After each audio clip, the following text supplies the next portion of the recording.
Unpacking, long time no see, a friendly phrase explained. Hello, everyone. Today, we're diving into a very common and friendly phrase used in English, long time no see. It's a phrase you've probably heard in movies, during conversations, or maybe you've used it yourself without thinking much about its origins or exact meaning.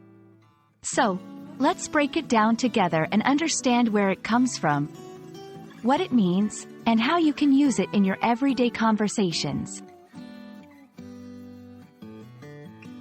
Long time no see is an informal way to greet someone you haven't seen or been in contact with for a significant period. It's like saying, "It has been a long time since we last saw each other." This phrase is often used in a light-hearted and friendly manner, emphasizing the joy or surprise of running into someone after such a long time. Interestingly, the phrase, long time no see, is believed to have originated as a direct translation from a Chinese expression, which was used in a similar way. It became popular in English-speaking countries in the early 20th century. Some also argue it could have roots in Native American languages.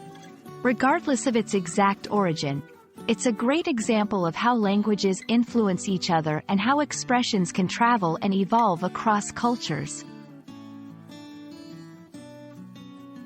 Using long time no see is quite straightforward. You can use it whenever you meet someone you haven't seen in a while. Here are a few examples.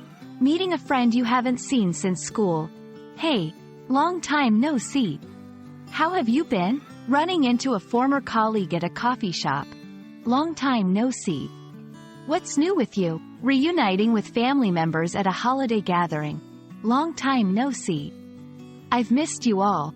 Remember, it's a casual phrase, so it's best used in informal settings or among friends and family. Long time no see is a simple yet powerful expression that conveys the joy of reuniting with someone after a long absence. It's a testament to the beauty of language and how it can convey complex emotions in just a few words. We hope this video helps you understand and use the phrase more confidently in your English conversations. Until next time, long time no see.